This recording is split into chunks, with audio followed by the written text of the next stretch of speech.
बता दें, ऑपरेशन सिंदूर और आतंकवाद पर दुनिया को संदेश देने के लिए डेलीगेशन को लेकर अब सियासत शुरू हो गई है। सरकार ने जिन 7 डेलीगेशन के लिए 7 नेताओं के नाम जारी किए, उसमें शशि थरूर का नाम भी है और यह नाम कांग्रेस को चौंका रहा है। यह बड़ी खबर आपको बता रहे हैं। कांग्रेस ने आपत्ति भी जताई। कांग्रेस मीडिया प्रभारी जयराम रमेश ने सरकार की जारी लिस्ट के फौरन बाद सोशल मीडिया पर एक पोस्ट जारी किया, जिसमें लिखा गया है कि केंद्रीय मंत्री किरण रिजिजू ने कांग्रेस अध्यक्ष खड़गे और राहुल गांधी से बात कर कांग्रेस के 4 नेताओं का नाम मांगा था जो डेलीगेशन में जाएंगे। वो 4 नाम मांगे थे। कांग्रेस ने जिन 4 नेताओं के नाम दिए, उसमें पूर्व विदेश राज्य मंत्री आनंद शर्मा का नाम था, लोकसभा में कांग्रेस के उपनेता गौरव गोगोई का नाम था, सांसद सैयद नासिर हुसैन का नाम था और राज बरार का नाम था। इस लिस्ट में शशि थरूर का नाम नहीं था, जो सरकार की तरफ से जारी की गई। ये कांग्रेस की तरफ से कहा गया। अब ये देखिए, 4 नाम जो कांग्रेस ने दिए थे वो कौन से हैं? आनंद शर्मा, गौरव गोगोई, सैयद और राज बरार, सैयद नासिर हुसैन और राज बरार। ये 4 नाम कांग्रेस की तरफ से दिए गए थे और ये वो लिस्ट है जो सरकार की तरफ से जारी की गई है। इसमें सबसे पहले देखिए नाम है शशि थरूर का। कांग्रेस और जयराम रमेश कह रहे हैं कि ये नाम हमने नहीं दिया था। अब 7 दलों में एक नेता शशि थरूर भी हैं। 7 डेलीगेशन जो बनाए हैं, जिसको 7 नेता लीड करेंगे, उसमें एक शशि थरूर भी थे। ये सरकार की तरफ से लिस्ट जारी की गई। डेलीगेशन के लीडर शशि थरूर को सरकार ने बनाया, जो कि कांग्रेस से है, जो पाकिस्तान की पोल खोलेगी, आतंकवाद पर भारत का स्टैंड बहुत क्लियर करेगी। लेकिन कांग्रेस कह रही है कि हमने शशि थरूर का नाम भेजा ही नहीं। हमने जो 4 नाम भेजे थे वो आनंद शर्मा, गौरव गोगोई और सैयद हुसैन और राजा बरार का नाम शामिल था। राहुल गौतम हमारे सहयोगी हमारे साथ जुड़े हुए। राहुल, बताइए जरा किस तरह की सियासी खींचतान इस वक्त इस लिस्ट को, शशि थरूर के नाम को लेकर चल रहा है?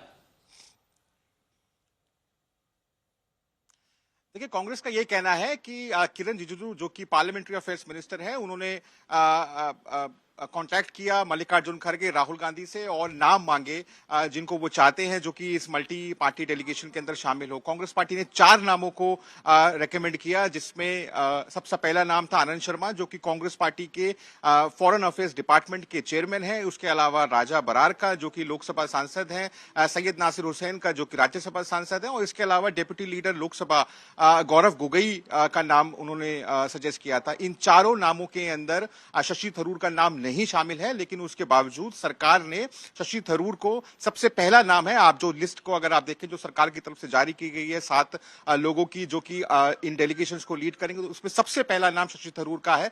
जाहिर है सरकार जानती है कि शशि थरूर संयुक्त राष्ट्र में काम कर चुके हैं, कई इंटरनेशनल ऑर्गेनाइजेशंस में काम कर चुके हैं, कई विदेश मामलों के जानकार हैं, कई सालों से भारत का पक्ष कई इंटरनेशनल फोरम्स पर रखते आए हैं। ऐसे में उनका इस डेलीगेशन का पार्ट होना बहुत जरूरी है। लेकिन कांग्रेस की तरफ से उनका नाम रेकमेंड नहीं किया गया था। शशि थरूर को उनके एक्सपीरियंस की वजह से सरकार ने खुद हैंडपिक किया है और इसी के ऊपर एक तरीके से आप कह सकते हैं कि एतराज जताते हुए जयराम रमेश ने पूरी, जो कि मीडिया इंचार्ज है कांग्रेस पार्टी के, उन्होंने पूरी पोजीशन क्लियर की है कि किस प्रकार से नाम मांगे गए थे और कैसे राहुल गांधी खुद ने ये नामों को भेजा था।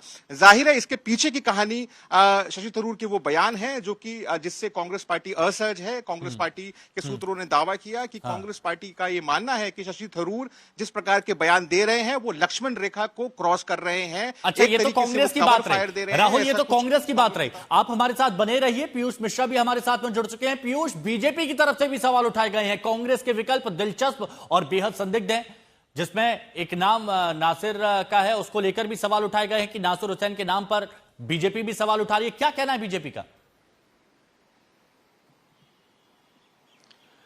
जी देखिए, सवाल तो जरूर उठेंगे, लेकिन आप ये देखिए ना कि किस तरह से सभी पार्टी के जो नेता हैं उनको इसमें रखा गया है। ये कनी मोई हो, चाहे श्रीकांत शिंदे हो, या साथ साथ सुप्रिया सूले हो, शशि थरूर हो, रविशंकर प्रसाद है, विजय पांडा है, तो ये अलग अलग दल के जो नेता हैं उन सभी का नाम इसमें रखा गया है। इसमें किसी भी दल के साथ कोई कोताही नहीं बरती गई है और ये डेलीगेशन जो है अगले कुछ दिनों में, by the end of this month जो है वो स्टेटमेंट आया है सरकार का, यानी कि मई 22 या 23 के आसपास जो है ये डेलीगेशन विश्व भर में अलग अलग जगहों पर जाएगा। लेकिन इन सभी चीजों को लेकर राजनीति भी गर्मा चुकी है। हालांकि बीजेपी के कई नेता पहले भी सवाल खड़े करते रहे हैं कि कांग्रेस का अपना ही घर जो है वो उसमें खलबली मची हुई है, उसमें अपने ही नेता जो है वो कांग्रेस की लीडरशिप के खिलाफ बगावती सुर कई बार उठाते रहे हैं। और शशि थरूर पिछले कई बार से हमने देखा है, चाहे संसद का सत्र हो, चाहे सरकार की नीति हो, चाहे सरकार की इकोनॉमिक पावर बढ़ने की बात हो या विदेश नीति हो, इन सभी चीजों को लेकर मोदी सरकार की खास करके वो भूरी भूरी तारीफ जो है वो करते हुए नजर आए। और इस पर कांग्रेस पार्टी जरूर असहज रही है और बीजेपी ने हर बार इस पर चुटकी ली है। अमित मालवीय तो कई बार ये कह चुके हैं कि कांग्रेस के नेता ही उनको राहुल गांधी को जो है शीशा दिखा रहे हैं, उनको आईना दिखा रहे हैं, उनको सच्चाई बता रहे हैं, लेकिन उसके बावजूद भी कांग्रेस की लीडरशिप जो है वो पीछे हटने को तैयार नहीं है और लगातार जो है बगावती सुर आने के बावजूद भी राहुल गांधी के नेतृत्व में ही आगे बढ़ना चाहती है। इस तरह की बातें बीजेपी लेकिन एक बात बहुत जरूरी है, इस पूरे दल की अगर हम बात करें जो डेलीगेशन है, कंप्लीट करें। हाँ, कंप्लीट कीजिए जी मंच।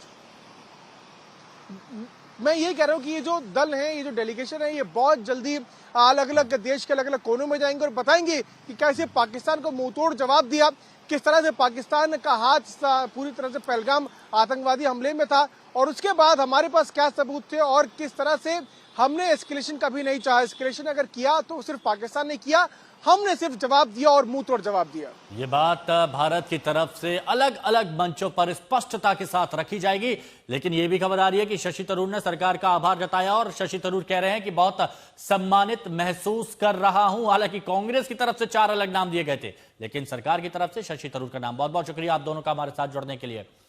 लेकिन इस लिस्ट पर, इस मुद्दे पर आम आदमी पार्टी का क्या स्टैंड है, वो क्या कह रही है, सुनिए। डेलीगेशन पे अभी जब आगे कोई बातचीत होगी तो उसके बारे में हम अपना पक्ष रखेंगे। हम देश के हित में हर कर्तव्य में, हर काम में भारतीय सेना के साथ और देश के साथ खड़े हैं। लेकिन अगर कोई सरकार के लोग देश के साथ गद्दारी करेंगे, सेना के साथ गद्दारी करेंगे, तो उसकी सूचना जनता तक पहुंचाना, लोगों तक बताना, ये भी विपक्ष की जिम्मेदारी है।